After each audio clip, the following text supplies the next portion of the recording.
महामहिम राज्यपालांच्या अभिभाषणामध्ये उल्लेख केलेला आहे की झाडं लावली, अनेक झाडं लावली, करोडची झाडं लावली.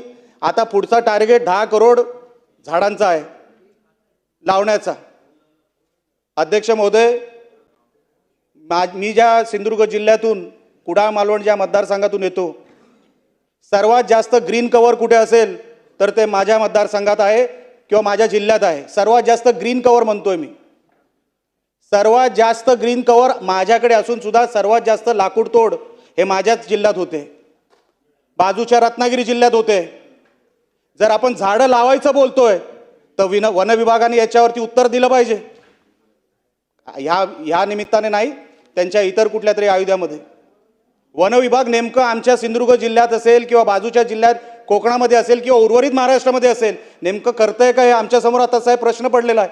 अध्यक्ष महोदय, तुम्ही झाडं लावायला सांगताय, तिथे झाडं तोडतायत, त्याच्यावरती कोणाचं नियंत्रण नाही, त्याच्यावरती कोण लक्ष देत नाही. अहो, त्या झाडं तोडल्यामुळे, ते जंगलं रिकामी झाल्यामुळे ते जनावरं आता खाली यायला लागलेत लोकवस्तींमध्ये. आता माणसांमध्ये आणि जनावरांमध्ये संघर्ष व्हायला लागलाय, जीव जायला लागलेत, शेतकऱ्यांनी शेती सोडली आहे.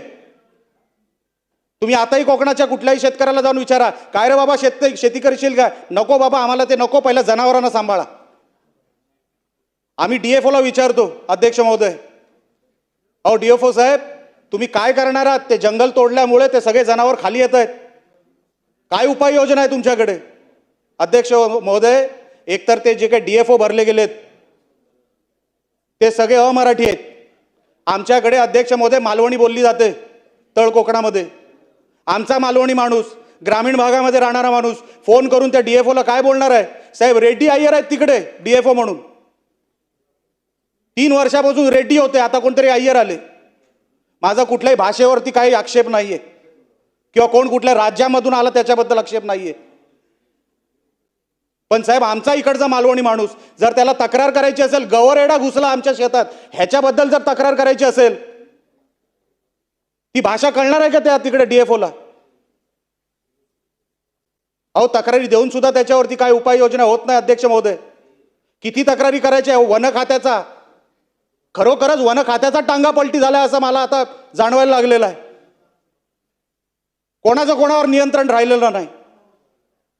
अहो, साधे बांबू लागवड, मी मागच्या कुठल्या तरी अधिवेशनामध्ये पण बोललो, त्याचे कोंब खाल्ले जाते, काही होत नाही साहेब. अध्यक्ष महोदय, काही होत नाही. या वन विभागाकडे इन्फ्रास्ट्रक्चर नाही. आम्ही DPDCचे सदस्य आहोत. अध्यक्ष महोदय, त्या DPDC मध्ये बसल्यानंतर फॉरेस्ट इन्फ्रास्ट्रक्चर ह्याची एक तरतूद आहे. आपण जंगलामध्ये कसलं फॉरेस्ट इन्फ्रास्ट्रक्चर उभं करतोय, कोणासाठी उभा करतोय ते ह्याचं कधीतरी आम्हाला कळव. लाखो रुपये फॉरेस्ट इन्फ्रास्ट्रक्चरच्या नावाखाली चाललेत आणि आपण इथे झाडं लावं सांगतोय. अहो, झाडं वाचवणार कधी आपण? ती जंगलं रिकामी होत चाललेत, कोणतरी लाकूड तोडून घेऊन चाललेलं आहे. आपलं काही नियंत्रण नाही. अध्यक्ष महोदय, ह्याच्यावरती सरकारने लक्ष द्यावं. महामहिम राज्यपालांच्या मनोगतामध्ये ह्याचा उल्लेख झालेला आहे, म्हणून मला हा विषय इकडे बोलावा लागला, ट्री कव्हरचा. आताच साहेब, महामहिम राज्यपालांच्या अभिभाषणामध्ये असाही उल्लेख आहे की जवळपास 15,575 करोड हे फायनान्शियल असिस्टन्स हे क्रॉप डॅमेजला देणार आहे. माझ्याबरोबर अनेक इकडे कोकणाचे पण आमदार बसलेले आहेत.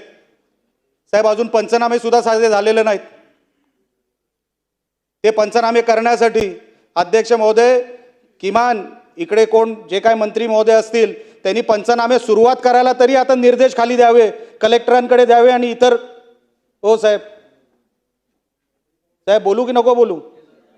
साहेब, आपण कोकणातले आहात, ते पंचनामे सुरू व्हावेत याच्यासाठी आपण कलेक्टर आणि खालच्या लोकांना मुख्यमंत्र्यांच्या सांगण्यावरून किमान खाली आपण सांगावेत एवढी विनंती करतो आपल्याला.